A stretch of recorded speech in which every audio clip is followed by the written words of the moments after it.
Assalamualaikum warahmatullahi wabarakatuh.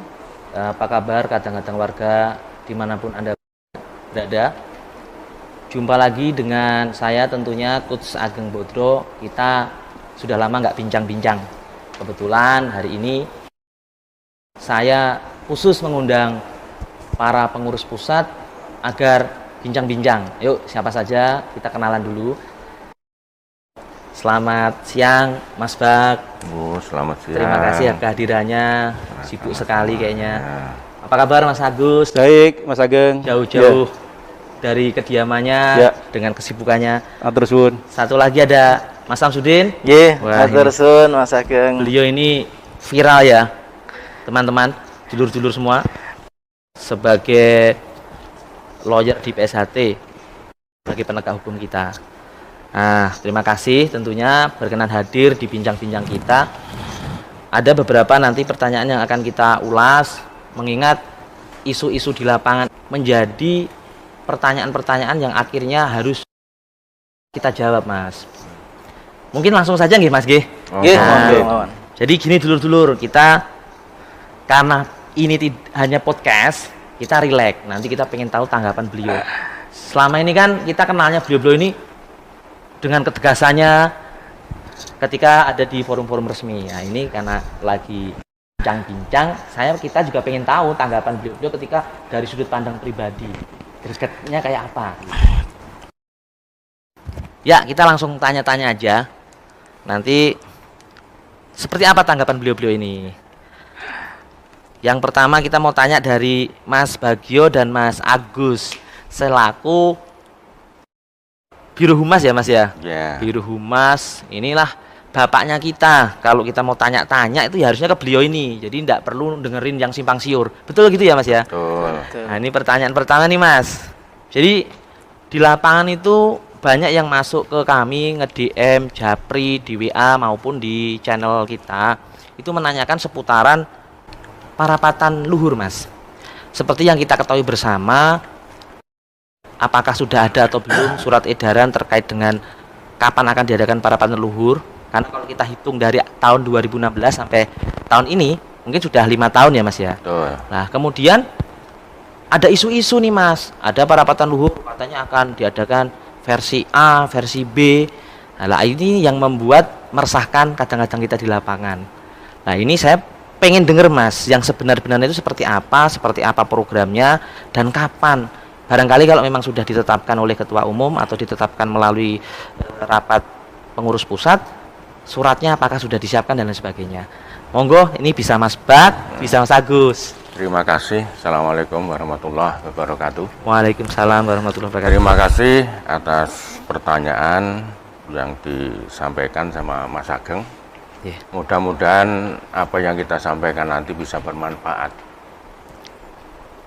khususnya para warga dan umumnya warga seluruh di akar rumput nanti.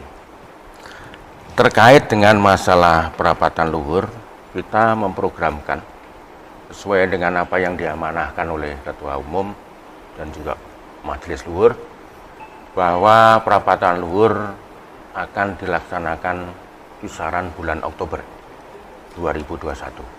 Ya. Adapun sekarang ini ada perapatan luhur, itu urusan mereka, itu bukan urusan kita. Ya, kalau perapatan luhur yang sebenarnya, perapatan luhur PSHT yang sebenarnya adalah nanti akan dilaksanakan pada kisaran bulan Oktober.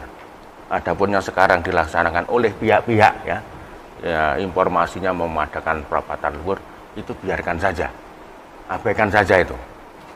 Itu di luar PSHT berarti ya Mas ya? Ya, kalau menurut kita ya itu bukan PSHT. Karena PSHT yang sebenarnya ya kita ini yang memegang ADART dari mulai tahun 51 sampai terakhir 2016, yang semuanya sudah dinotariatkan.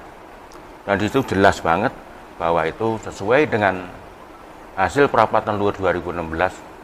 Di situ Mas Taufik sebagai Ketua Umum dan Mas RB Wiono sebagai Ketua Majelis Luhur. Adapun kalau ada yang mengaku PSHT, ya itu silakan itu mereka. Barangkali Mas Samsudin Barangkali tentang legalitas menambahkan, karena beliau yang terkait hukum-hukum Iya, saya rasa itu. kalau kami hanya menambahkan saja dari sisi hukum kita sangat kuat, yang mana dari kepengurusan Mas Taufik ya, itu mempunyai legalitas yang jelas, yang mana sudah dinotarilkan. Begitu juga dengan adanya gugatan dari pihak-pihak yang mana telah menggugat ya di pengadilan, dan alhamdulillah putusannya sudah inkrah ya, sudah banyak beredar keputusan-keputusan dan sudah sangat bisa dinikmatin ya. Intinya pada prinsipnya sebagai orang hukum semestinya warga PSHT itu memang harus taat hukum, hingga kami berharap ayolah kita mulai mempersatukan diri dan kita sebagai warga yang taat hukum. Itu aja sih. Kalau berkenaan putusan-putusan sudah banyak beredar lah, intinya seperti itu, baik dari putusan 1217 itu jelas. Begitu juga ada orang-orang yang mengaku membuat badan hukum yang mengatasnamakan persaudaraan sejahtera, itu pun juga sudah digugat dan putusannya sudah ingkrah, itu pun juga jelas. Mungkin itu aja dari saya sih, mungkin Kang Mas Kabiru Bagus. organisasi Barangkali menambahi sebagai bidangnya. Silang sekarut di organisasi kita ini sebetulnya ya disebabkan oleh beberapa hal. Yang pertama, ini soal bagaimana orang mengerti soal tata kelola organisasi. Ya, kalau manajemen organisasi secara ilmu pengetahuan sebetulnya kan ada proses tata kelola. Nah, sebetulnya agenda kita di masa periode Mas Taufik ini untuk 5 tahun ini sebetulnya memang dari awal oleh Majelis Luhur ya diberikan mandat untuk masa transisi ini untuk membenahi tertib dan tata kelola organisasi. Nah, kenapa kemudian ada simpang siur, ada beberapa informasi yang ternyata beredar liar gitu, dan itu kemudian direspon oleh saudara-saudara kita di grassroots itu ya secara reaktif. Jadi bukannya merespon secara ini ya lebih bijak, tetapi ini reaktif. Jadi ibarat orang nabuh kendang ya mereka langsung joget gitu. Nah, ini latah dan reaktif. Nah, inilah sebetulnya yang menjadi faktor pertama. Faktor kedua, informasi yang berkembang seperti setelah beberapa saat setelah Parapatan Luhur 2016. Ini kan ada sekelompok orang yang memang punya misi-misi yang dugaan kami memang tidak terwujud ya, sehingga ada gerakan-gerakan protes, ada gerakan-gerakan makar dalam tanda kutip yang akhirnya menimbulkan kegaduhan di organisasi. Nah, itu selama ini kita sikapi dengan baik, artinya kita ajak secara persuasif untuk kita dekati. Jadi kita tidak serta-merta tiba-tiba kita masuk ke meja hijau ke peradilan. Sebelumnya itu saya sangat terlibat aktif dengan Mas Bagio ini di tim ad hoc untuk melakukan persuasi ya, upaya-upaya pendekatan cara ajaran. Tetapi memang ikhtiar-ikhtiar kita ini ternyata mentaharnya tidak direspon oleh mereka secara baik. Inilah akhirnya muncul, akhirnya sampai puncaknya saat ini mereka merasa bahwa mereka itulah yang sah, sementara kita yang tidak sah. Mereka merasa mereka yang sudah mengganti Mas Taufik, sementara kita itu merasa kita tidak ada persoalan. Nah, jadi dasar untuk mengganti itu kalau di organisasi itu harus ada alasan dan dasar yang kuat. Kalau tidak ada dasar yang kuat, pelanggaran ADART misalnya, atau berhalangan tetap, ya, berhalangan tetap itu meninggal dunia karena sakit, dia tidak bisa menjalankan tugasnya, ya, kemudian dia mengundurkan diri secara sukarela. Ada 3 hal ini sebetulnya. Nah, kalau itu tidak ada, maka organisasi kita hasil PSHT hasil Parapatan Luhur ini ya biarlah berjalan sampai nanti 2021 ini masa periodenya selesai. Nah, kapan Parapatan Luhur itu dilaksanakan? Ya tentu ini organisasi ini ada manajernya, ada pemimpinnya ya. Nanti kalau pengurus pusat sudah membuat surat edaran resmi, oh berarti sudah ada perencanaan tentang pelaksanaan perapatan luhur. Nah, di surat edaran kita kan sudah jelas. Surat edaran 021. Ya, saya mulai hafal. Nomor-nomor aja kita harus hafal. Nomor putusan aja saya hafal. Jadi memang harus dihafalin. Karena supaya kita di surat edaran 021 yang dikeluarkan pengurus pusat yang ditandatangani oleh Ketua Umum dan Sekretaris Umum, itu sudah tegas bahwa nanti karena menyesuaikan dengan kondisi kita saat ini yang sedang dilanda pandemi COVID-19, maka kita tidak buru-buru untuk seperti orang mau dikejar apa aja gitu loh, perapatan luhur itu. Kalau ternyata situasinya belum memungkinkan untuk kita berkerumun, mengumpulkan massa, ya jangan dilanggar dong. Itu kok protokol kesehatan. Nah, monggo kalau yang mau nekat ya nanti berurusan dengan gugus tugas COVID-19 dan aparat keamanan, aparat TNI Polri, aparat gabungan. Ya, kalau mau nekat, tetapi kita ingin terus berkoordinasi dengan aparat keamanan supaya kita ini tidak salah langkah. Kita organisasi besar kok, mosok dikelola dengan cara melawan arus kan nggak benar. Saya kira itu, Mas Ageng. Jadi supaya dulu-dulu di bawah ini tercerahkan lah, jangan dikit-dikit, piye Mas ini ono perapatan luhur, biarin aja. Mas Bakteri loh, biarin aja, mau jungkir balik 1000 kali juga nggak apa-apa. Oh, nggak ada pengaruhnya buat kita PSHT gitu. Luar biasa sekali ya Mas ya. Jadi tapi juga patut kita apresiasi tentunya bahwa mereka bereaksi kadang-kadang kita di akar rumput ini karena kecintaan terhadap PSHT Mas. Oh iya. Cuman hanya mungkin tugas melalui humas. Betul. Kita apresiasi itu Mas Ageng. Mengarahkan mereka supaya bahwa jangan sampai mudah terprovokasi. Betul. Karena mungkin PSHT kan tahu benar dan salah ya Mas. Tadi sudah diulas bahwa loh udah tahu sekarang dilarang ada kerumunan terkait protes dan sebagainya, masa kita ngelawan. Nah, tentunya hal ini juga perlu dipahami oleh kadang-kadang gitu. Wah, luar biasa sekali nih. Jarang-jarang kita bisa bukan ngumpulin sih, bisa kumpul dengan beliau-beliau ini, dulur-dulur. Kemudian ada poin yang kedua Mas. Poin kedua kita ini gini Mas, kita nggak bisa menyalahkan kadang-kadang kita yang di bawah. Namanya saking cintanya tadi, saya ulang. Tapi himbauannya harusnya seperti apa nih Mas? Agar dulur-dulur ini tidak gampang bereaksi gitu loh. Katanya kalau saya dulu latihan gitu, Mas Agus kan dulu juga ngelatih saya.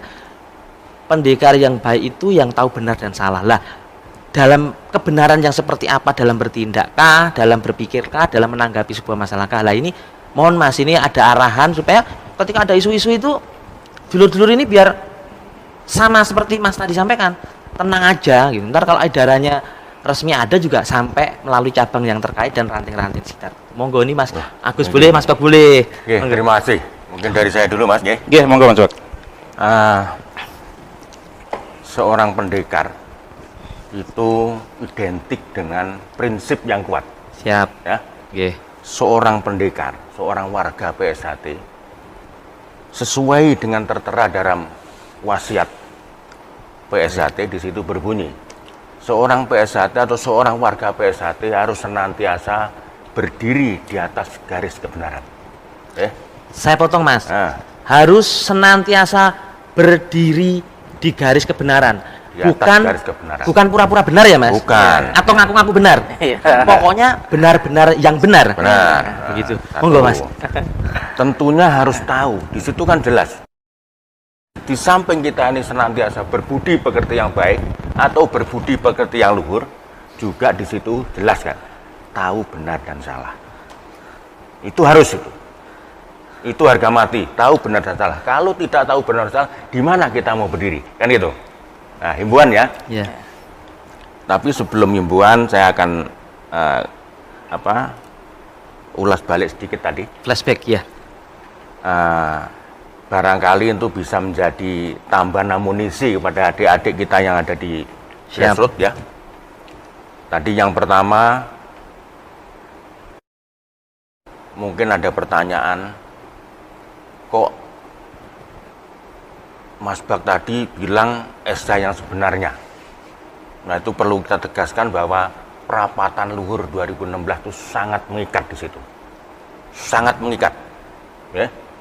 Sangat mengikat karena di situ pernah diuji materi. Diajukan gugatan oleh pihak lain. yang meragukan adanya perapatan LUHUR 2016 dan hasilnya inkrah bahwa perapatan LUHUR 2016 itu sah dan sudah mempunyai kekuatan hukum yang tetap. Itu yang pertama. Dan yang kedua, mungkin nanti akan ada pertanyaan, kok di situ perapatan LUHUR itu 5 tahun sekali, tapi ini udah 5 tahun kok nggak diadakan. Nah itu perlu Betul, Mas. dipahami juga. Betul. Kenapa kok diadakan nanti pada kisaran bulan Oktober? Itu perlu jelas lagi. Jangankan kita, IPSI, Ya. IPSI, organisasi IPSI, Ya. yang seharusnya itu sudah diadakan perapatan LUHUR 2020, Siap. ini pun juga belum bisa Belum dilaksanakan. terlaksanakan. Kenapa? Itu semata-mata menghargai atau menghormati aturan yang saat ini sedang digaungkan oleh pemerintah. Dalam hal ini adalah untuk memangkas penyebaran COVID-19 tadi. Ya, kita sebagai warga PSHT harus senantiasa patuh dan taat kepada hukum yang berlaku di negara hukum kita ini yang kita cintai. Itu. Untuk himbauan ke depan, saya mohon kadang-kadangku, saudara-saudaraku semua di Indonesia ini atau mungkin bahkan sampai di mancanegara, saya mohon untuk tidak mudah terprovokasi, untuk tidak mudah terhasut, ya. Untuk tidak mudah terprovokasi, untuk tidak mudah terhasut dan terkecoh. Ingat bahwa seorang pendekar tidak boleh gumunan, tidak boleh kagetan, ya, tidak boleh kalau emang kira-kira ada yang kurang pas, yang kurang apa, kira-kira apa, perlu dipertanyakan, silakan berhubungan sama pengurus pusat. Baik. Atau mungkin langsung ke saya selalu terbuka kapanpun, dimanapun. Nomor telepon saya jelas. Silahkan hubungi saya kapanpun, dimana selama saya nggak tidur, mesti saya angkat dan saya kasih pencerahan. Siap. Warga di seluruh Indonesia ini, di sana ada pengurus, mungkin tingkat rayon, ranting, cabang, bahkan sampai ke perwakilan pusat, silahkan komunikasi langsung sana. Kurang puas silahkan komunikasi dengan saya selaku Kabiro Humas, dan tugas pokok saya selaku sebagai corong organisasi, corongnya ketua umum, atau sebagai penyambung lidah dari organisasi yang paling atas sampai ke bawah, atau merespon dari bawah ke pusat. Silahkan. Terima kasih Mas Bak. Ini mumpung saya belum lupa nih. Nah, jadi ini saya lempar ke Mas Samsudin. Apalagi nih? Poin pertama tadi adalah bahkan sudah diuji materi, Mas. Yeah. Ini kan harus benar-benar dipahami oleh dulur-dulur. Yeah. Mana itu urusannya itu.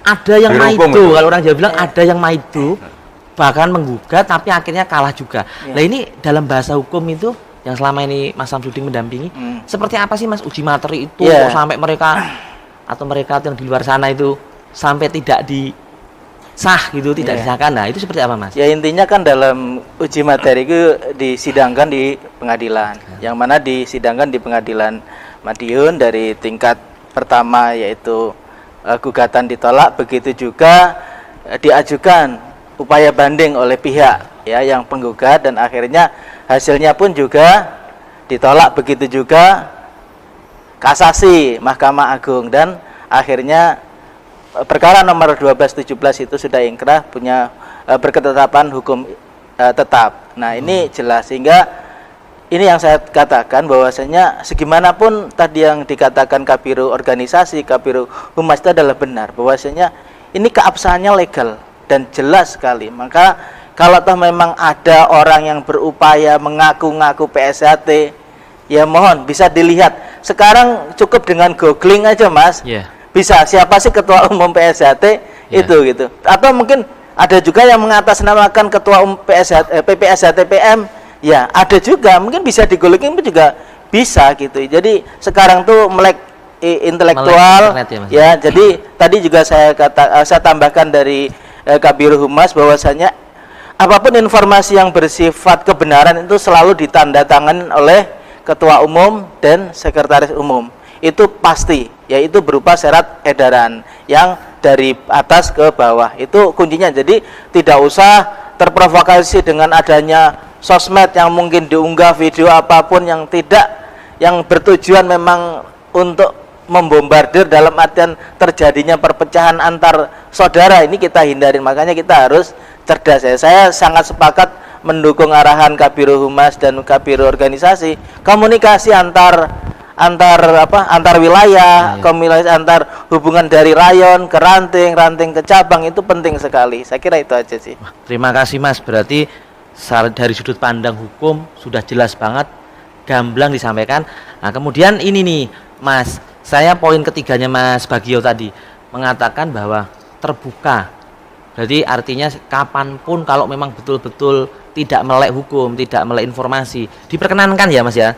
Tadi diperkenankan kalau bebas. Ya. Kita Mungkin welcome. dari Mas Agus juga seperti itu mungkin. Ya, iya, saya kira kita ini kan organisasi sosial. Jadi kita ini bukan organisasi politik, ini perlu dicatat ya. Siap. Kita bukan organisasi politik, makanya jangan menggunakan genre politik masuk ke organisasi PSHT. Jangan menggunakan idiom politik di dalam organisasi PSHT, karena organisasi pengabdian. Ini sosial. Nah, karena kita mengabdi, maka kepentingan kita ya kita disumpah untuk mengembangkan ajaran PSHT. Nah, itu kita lakukan sampai akhir zaman. Selama kita dikasih umur panjang, keberkahan, sehat walafiat, ya kita tugasnya mengembangkan ajaran PSHT itu, Mas Ageng. Jadi siap. Tidak perlu seolah-olah ini kan yang di sana itu kok gaduh dan oh ini milikku, bukan milikmu, kan begitu. Padahal ini organisasi sosial. Jadi siapapun sebenarnya bisa gabung. Nah, cuma di kita kan mekanisme gabung itu rekrutmen mulai dari siswa, kemudian disahkan jadi warga, dia jadi anggota gitu. Dan semua nanti kembali ke masyarakat untuk melatih, mencari siswa, dan nggak dibayar gitu. Nanti ngapain kita mebrutkan, oh ini milikmu, ini milikku, itu bukan milikmu, kan seolah-olah begitu. Padahal ini organisasi sosial, tempat beramal ibadah, ladang amal ibadah untuk mengabdi kepada seluruh anggota SHT, organisasi, sehingga mudah-mudahan ini jadi dicatat menjadi amal soleh. Siap. Kan gitu Mas Ageng. Betul, sesuai. Jadi nggak usah ribut-ribut. Ini kan seolah-olah ribut, ini punyaku, bukan punyamu lah. Memang ini punyanya siapa? Hak merek ini yang misalnya bed itu, yang desain itu istrinya Pak Santoso bersama anaknya, kemudian disempurnakan Pak Badini, ya nggak bisa dong diklaim oleh orang yang sebetulnya nggak ngerti sejarah dulu, nulisnya bagaimana, desainnya gimana. Kan malu sebetulnya Mas. Ya tapi inilah ya kodrat iramanya setiap manusia, setiap warga sejahtera itu beda-beda. Mungkin latihannya biar kurang suwe, jadi latihannya kurang lama. Jadi kan biasanya kalau latihan kurang lama itu ada aja itu. Mesti rodok seleo itu di perjalanan itu, karena itu. Tendangannya bagus nggak Mas? Tendangannya rodok ini juga ngeliur-ngeliur juga. Ya mungkin Mas, saya menambahkan dari Kabiro organisasi. Ya mungkin sedikit tadi tentang merek ya. Intinya gini Mas, sepengetahuan saya dalam hukum ya, merek 41 ini jelas adalah milik PSHT ya, yang kebetulan didaftarkan oleh atas nama pribadi ya. Namun sebelumnya merek ini sudah ada, gambar logo ini sudah ada dari pendahulu-pendahulunya ya. Kebetulan saja didaftarkan oleh atas nama pribadi. Nah, semestinya dikembalikan lagi ke organisasi. Ya, itu yang jelas. Jadi mohon maaf, jadi berkenaan dengan merek yang mungkin kemarin ada di 41, yaitu sebenarnya saya jelaskan kembali, Mas Ketum, Mas Taufik selaku ketua organisasi ingin meminta dalam artian mengambil untuk dikembalikan kepada organisasi. Namun fakta hukum memang saat ini belum berpihak kepada organisasi. Nah, ini bukan berarti kita berhenti ya. Ya, kita tetap melakukan upaya. Apapun upaya organisasi atas nama organisasi PSHT ya. Tidak ada yang lain dari organisasi PSHT. Ini perlu kita berikan informasi kepada saudara-saudara kita berkenaan merek, begitu juga berkenaan dengan kelas 25 gitu. Tidak boleh seseorang untuk mungkin intimidasi atau mungkin memaksa orang pakai baju terus diambil, ya nggak ada itu rumusnya. Itu milik organisasi. milik PSHT, Mas. Mungkin itu aja. Berarti yang terkait dengan tindakan-tindakan persekusi, penganiayaan, apa namanya, tindakan-tindakan kriminalitas yang lainnya gitu, terkait dengan perebutan dan pengakuan soal pakaian, soal bed dan sebagainya itu sudah mengingkari juga ya Mas ya konsep persaudaraan itu sendiri. Iya, jelas lah kan di PSHT sendiri kan tidak diajarkan untuk misalkan sesama saudara kita harus bertanding. Ini kan pepacuh, itu larangan gitu loh. Masa kita harus lawan, ya kita harus hindarin, Mas, intinya baik, gitu. Baik Mas. Yang jelas tuh begini, kalau boleh nambahin sedikit. Siap Mas, monggo. PSHT, kita selaku warga PSHT, kita ini di situ mempunyai wadah, dalam hal ini adalah organisasi. Terhadap organisasi, kita ini sebagai warga mempunyai tugas dan kewajiban yang sama, mempunyai rasa miliki yang sama, dalam rangka memperjuangkan, menjaga, mengembangkan, memajukan organisasi tersebut, termasuk menjaga aset. Baik. Aset kita ada yang hilang. Ya. Milik organisasi yang sudah dimiliki dari tahun dari yang disampaikan oleh Kabiro sama bidang organisasi tadi, itu adalah jelas di situ dalam pasal 14 ADRT itu tertera di situ bahwa hak paten itu adalah sepenuhnya milik organisasi, dan saat ini rupanya lagi jalan-jalan. Baik Mas. Dimiliki oleh perorangan. Nah, ini sekarang kita mempunyai kewajiban, mempunyai tugas yang sama, gimana caranya untuk mengambil kembali aset tersebut menjadi milik organisasi lagi. Makanya ini urusannya Mas Samsudin untuk berusaha keras. Yang saat ini belum berpihak kepada kita tadi, harus berusaha gimana caranya supaya aset tersebut bisa kembali jadi milik kita bersama, bukan hanya milik perorangan satu orang gitu. Baik Mas Bagio, Mas Agus, dan Mas Samsudin. Saya gamblang sekali, dulur-dulur, kita jarang-jarang nih bisa dengar langsung dari beliau-beliau ini bidang hukum, bidang organisasi, dan bidang humas. Dan saya tidak tahu nanti selesai dijewer apa andaan memaksa beliau untuk hari ini kita tanya-tanya. Terus saya bisa ambil kesimpulannya. Nah, pada intinya apapun yang ada di dalam PSHT adalah milik organisasi. Jadi kita sebagai generasi penerusnya, terutama yang di lapangan, seyogianya juga bisa menyikapi dengan nilai-nilai budi pekerti yang luhur. Dan saya rasa Ido juga akan melanjutkan aktivitasnya. Terus jangan lupa kita nanti akan punya channel satu lagi, yaitu PSHT Prestasi, yang mana isinya adalah semua konten-konten yang berkaitan dengan organisasi PSHT dari seluruh cabang di Indonesia. Nanti secara teknis akan saya sampaikan Mas, akan saya laporkan yang lalu saya izin, supaya sedulur-sedulur di seluruh cabang di Indonesia ini punya wadah dan punya kebanggaan bahwa perkembangan baik latihan, baik prestasinya, baik kreatifnya itu ditayangkan di channel pusat ya Mas ya. Nah, ini sebagai bentuk kita merekatkan dengan kadang-kadang kita yang dari yang jauh-jauh, terutama yang di Papua, yang di Waikambas dan lain sebagainya.